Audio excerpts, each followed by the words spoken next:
I wanted to give you an update. I want to give you an update on our most extreme patron. His name's Matt. I hope he doesn't mind me saying that. He's been blowing an $800 and something thousand inheritance over the last year or two on ladies of the night and drugs. And he loves to gamble too. So he's a wild guy. It's a lot of fun. A triple threat is what they call it. He's a triple threat. He loves to gamble. He likes prostitutes and he loves cocaine. And it's a lot of fun to if you're going to combine coke with anything, that's what you should combine it with. Yeah, not like a family and a YouTube career. That would be a bad thing. So I think he went through like $600,000-$700,000 and got down to like his last 150, and then did some like risky crypto exchanges and like bumped it up to maybe 50 or 100 more. And then I think currently his money is mostly going to his transsexual prostitutes, because he's got like a whole stable of them.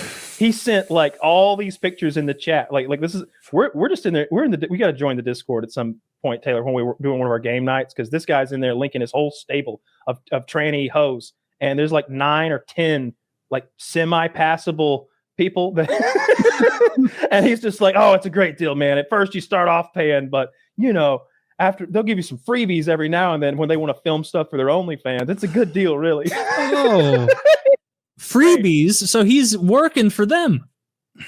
They're making money on the. Yeah. I guess so. You could look at it that way. Although he's getting. So he's moved on entirely from women. No. He made that very clear, Taylor. That he wanted us all to know that he wasn't some homo gay. That he liked women and trans women. He was like and the chat is like crickets. By the way, because we're playing Helldivers 2, just trying to shoot the shit. And this guy he's linked all of his prostitute friends in the chat, and we're just like, I'm trying to kill bugs here, and he's just like, yeah, it's a great deal. He is a wild man. He's a lot of fun to hang around with, or at least to listen to. He was gambling on the most outrageous things. It was like, wasn't he like putting huge amounts of money on professional table tennis, or like AA Japanese baseball? It was Asian table tennis specifically that he was gambling on, with like huge amounts of money. Yeah, he's an interesting fellow. Does he follow it, or he just thought it was funny? He thought it was. He thought he had a system for Asian table tennis. Oh, okay. Mm. He said that the odds makers overcorrect when a person goes down by 1 point, and he's able to jump on that and get easy money. Of course, he's a person who lost $800,000 in Asia gambling and doing drugs. So I don't really trust his. But maybe that's mostly going to coke. Maybe the gambling's going well. You can't imagine the prostitutes would be that expensive in Asia, right? Like how could you go through? I thought he was in Italy, Europe. I could have sworn he was in Thailand, or he probably traveled the fucking world, spending that $700,000 or $800,000. Everybody always shits on him, but I'm like, I wouldn't recommend doing what he did. But he's had a lot of fun. Are the trans prostitutes more or less than the women ones? I couldn't say. He didn't tell you? I didn't ask. I'm trying to play Helldivers. First question. I'm trying to kill bugs. How much are you spending? What's the mean price? Yeah. The trans versus the ladies. Which way does the glass ceiling work in whores? Never considered this. I'm just going to write this in the general party chat. Hey, Matt, how much do those trans hoes cost you? Because you'd think like it would be less because the demand isn't there. But then you think, well, wait a minute. Is it so rare that you get a passable trans prostitute that it commands like a like a premium? A premium? Yeah. He's hooking up with like porn stars too, like because he's like, oh, this, I don't want to say her name because it feels like I shouldn't, but he kept saying her name like I'm supposed to know who she is. He is like she's a famous one or something. So I don't know, man. Absolute goon. I think he's like because when he wrote into us like probably 2 years ago, he was like, what should I do with this money? I probably shouldn't continue to do what I'm doing.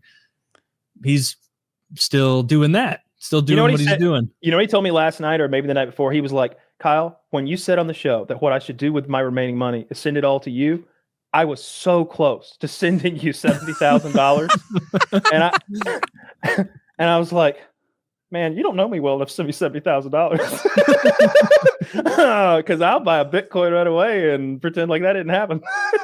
He would have wanted you to fuck him. Like, I think it's I think I genuinely told him, like, just give me the money and I'll invest it for you and I'll give it back to you when you're destitute, which seems to be what you're pursuing towards. Woody said on the show, he's like, what's your plan, dude?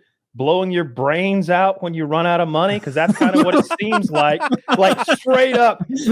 Matt was like, man, that sat with me for a long time. That really hurt me. I started thinking, like, am I? I really went to a dark. And I'm like, dude, don't listen to Woody. Don't listen to Woody. Don't listen to that. And you know what happens when you dwell on things like that for a long time? It makes you really want cocaine. Yeah, Woody. I don't think that's a good idea. Yeah, it like, shouldn't be doing what's that. your end game? A pistol to your head? Like, damn it, Woody, leave him alone. This guy pays us $50 a month. We can't afford to lose him. We're not even fucking him. I mean, we need a premium program maybe that he could sign up for. You know what I mean? Like I bet Hustlers University has like their normal $150, $200 thing, but then they've got like the OG sampler or whatever that you pay $1,000 a month for and really kiss homeboy's ass. Yeah, so he's down to $70,000. Maybe, because that's the number that's what he's like, I almost sent you that the other day. Maybe he's down to $70,000. He also said he got a job 800? too. Yeah, I'm guessing he definitely doesn't have more than 150. Like he used his fortune. Yeah, he did. Damn, that sucks. I would too if I was him, though. He had a good time. You would use it that way? Not that way, no, but I'd use it for sure. If I got money just for fucking free, there's just no I just had to work for so much stuff, and I just am so careful with everything. I just would love to be really dumb for a while. I think that'd be really cool. What would you do? What would be your dumb things? Honestly, it's probably not even that dumb. I would buy a lot of guns and land. Buy a lot of land. Land? How much money are we talking? Traditional investment. $700,000. Let's say you get $700,000 from an inheritance, like this guy. Yeah.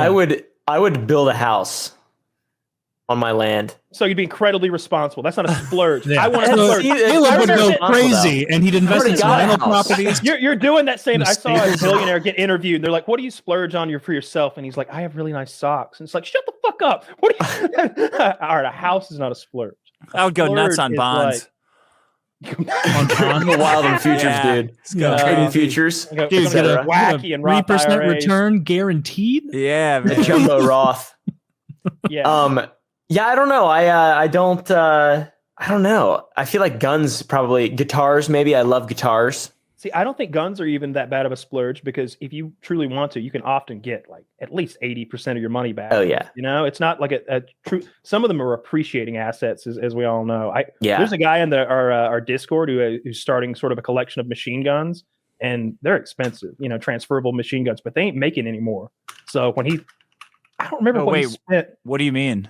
So in 1986, there was a law that banned fully automatic machine guns for civilians and the production of them for civilians and all that stuff, and made it a national or a federal restricted item. But everything made before that is grandfathered in, and so those are transferable machine guns that come with a tax stamp, a piece of paper that we're going to exchange that gives you the right to have this thing. And there are a lot of them, but there are never going to be any more of them. Now, what a lot of people did, especially guys who own medium-sized gun companies, is like, I think it's a Mac pistol or something like that. The registered part, the part that like, this is the gun. Because if you start taking an M16 apart, eventually you're like, which part is the gun part? You know, and it's the lower on an M4 or something like that. But on the Mac, it was just this little thing, this little chunk of metal. So they just printed out 3,000 of those with serial numbers on them. So now they can take that registered item and just make a new Mac anytime they want. So there are guys like cool. that. Okay. But if you get something rare like an AK or an M16 that's transferable, they're worth a lot of money, and they're only going up every year. It's probably better than Bitcoin, honestly, for constantly going up in price. And the only thing that's going to change that is if they legalize machine guns for civilians, which I don't think they're going to do. Yeah. How much is like a pre-86 AK? Like how much does that cost? Off the top of my head, $50,000 to $100,000, depending on the rarity and the type or something like that. I would shitty ones are like 15 grand. Shitty old pre-80s auto guns are all like 15 grand. Like the shitty ones, a really shitty one. So like the lowest, what was always the entry level machine gun, if you wanted to get into transferables, it was a Mac, like a little fully automatic like gangster pistol, because those were usually $3,500 to $4,000 for a good one, and you could often get it with the suppressor for $4,500 or $5,000, and you had a suppressed little machine pistol. But there's a guy in our Discord, like I said, he bought a Sten gun, I think, and he's like he 3D printed all these aluminum pieces, so he's got an EOTech on that bitch. He's got grips on it. He's got a fore end on it with flashlights and lasers. That's crazy. And you can take it all off, so he didn't mar the surface or weld anything on, and he's still got his nice transferable Sten. He's got a few things now. Those are a good investment, and they're fucking cool.